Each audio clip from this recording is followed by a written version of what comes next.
তোমরা যারা ক্যালকাটা ইউনিভার্সিটির আন্ডারে প্রথম সেমিস্টারের ছাত্রছাত্রী আছো, তোমাদের কনস্টিটিউশনাল ভ্যালু সাবজেক্টের মডিউল 1 থেকে একটি মোস্ট ইম্পর্টেন্ট প্রশ্নের উত্তর নিয়ে আলোচনা করব। প্রশ্নটা 2023 সালে ডে শিফটে এসেছিল, গুরুত্বপূর্ণ প্রশ্নটা হচ্ছে ভারতের সংবিধানের মৌলিক কর্তব্যের আইনি মর্যাদা বিশ্লেষণ করো। কিভাবে প্রশ্নের উত্তরটা গুছিয়ে লিখবে ভালো করে বুঝে নাও। প্রথমেই তোমাদের ইন্ট্রোডাকশন অর্থাৎ ভূমিকা দিয়ে শুরু করতে হবে। সেখানে কি লিখবে? 1976 সালে 42তম সংবিধান সংশোধনের মাধ্যমে ভারতের সংবিধানে মৌলিক কর্তব্য যুক্ত করা হয়। সংবিধানের চতুর্থ অংশের ক অধ্যায়ে 51 ক নম্বর ধারায় বর্তমানে মোট 11টি মৌলিক কর্তব্যের উল্লেখ রয়েছে। নাগরিকদের মধ্যে দেশপ্রেম জাগ্রত করা এবং জাতীয় স্বার্থ রক্ষায় দায়িত্বশীল করাই এর প্রধান উদ্দেশ্য। সংবিধানে এই কর্তব্যগুলি যুক্ত করা হলেও এদের আইনি বাধ্যবাধকতা নিয়ে বিশেষ আলোচনার অবকাশ রয়েছে। এবারে মৌলিক কর্তব্যের আইনি মর্যাদা। এখানে প্রথম পয়েন্ট কি হচ্ছে? প্রথম পয়েন্ট হচ্ছে আদালত কর্তৃক বলবৎযোগ্য নয়। মৌলিক কর্তব্য কি? আদালত কর্তৃক বলবৎযোগ্য নয়। অধিকার যেমন আদালত কর্তৃক বলবৎযোগ্য, মানে কারোর যদি অধিকার ক্ষুণ্ণ হয়, ঠিক আছে, সে আদালতে যেতে পারবে, কিন্তু কর্তব্য জন্য আদালতে যাওয়া যায় না বা কেউ সেভাবে আদালত কিছু করতে পারে না। কারণটা দেখো কি লেখা আছে, সংবিধানের তৃতীয় অংশে বর্ণিত মৌলিক অধিকারগুলি আদালত কর্তৃক সরাসরি বলবৎযোগ্য হলেও মৌলিক কর্তব্যের ক্ষেত্রে তা প্রযোজ্য নয়।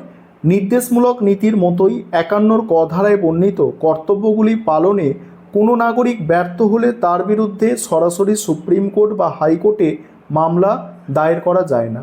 অর্থাৎ কর্তব্য পালনের অবহেলার জন্য সংবিধানে সরাসরি কোনো শাস্তির বিধান নেই। তারপরে হচ্ছে কি, আইন প্রণয়নের মাধ্যমে প্রয়োগ। সংবিধানে সরাসরি শাস্তিবিধান না থাকলেও সংসদ আইন প্রণয়নের মাধ্যমে এই কর্তব্যগুলিকে আইনি রূপ দিতে পারে। তখন আইন ভঙ্গের কারণে নাগরিক শাস্তিযোগ্য হবে।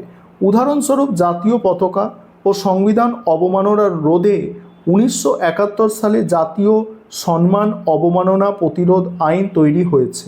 পরিবেশ ও বন্যপ্রাণী রক্ষায় 1972 সালে বন্যপ্রাণী সংরক্ষণ আইন কার্যকর রয়েছে। এবারে হচ্ছে গ পয়েন্ট। দেখো গ পয়েন্টে কি বলা হচ্ছে, যে সংবিধান ব্যাখ্যায় আদালতের হাতিয়ার। এখানে ভালো করে বুঝবে, প্রত্যক্ষ আইনি বাধ্যবাধকতা না থাকলেও ভারতীয় বিচার ব্যবস্থা বিভিন্ন সময় আইন বা সংবিধান ব্যাখ্যার ক্ষেত্রে 51 ক ধারাটিকে গুরুত্বপূর্ণ মানদণ্ড হিসাবে ব্যবহার করে।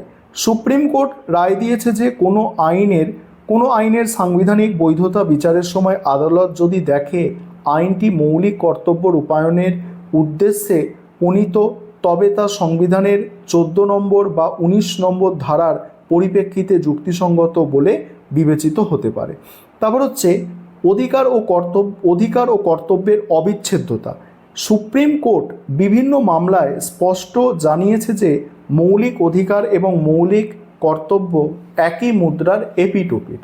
নাগরিকরা কেবল অধিকার ভোগ করবেন আর দেশের প্রতি কর্তব্য পালন করবেন না, এমনটা হতে পারে না। কোনো নাগরিক অধিকার দাবি করার আগে তিনি তার সাংবিধানিক কর্তব্য যথাযথভাবে পালন করেছে কিনা তা আদালতের বিচার্য বিষয় হতে পারে। উপসংহারে কি লিখবে? পরিশেষে বলা যায়, ভারতের সংবিধানে মৌলিক কর্তব্যগুলির নিজস্ব কোনো প্রত্যক্ষ আইনি বাধ্যবাধকতা নেই ঠিকই, তবে এগুলি নিছক ফাঁকা বুলি বা নৈতিক উপদেশ নয়। সংসদীয় আইন এবং বিচার বিভাগীয় ব্যাখ্যার মাধ্যমে এই কর্তব্যগুলি পরোক্ষভাবে দৃঢ় আইনি মর্যাদা লাভ করেছে। একটি সুস্থ গণতান্ত্রিক সমাজ গঠনে নাগরিকদের দায়িত্বশীল করে তুলতে এর গুরুত্ব অপরিসীম। এই ছিল তোমাদের একটি গুরুত্বপূর্ণ বড় প্রশ্নের উত্তর।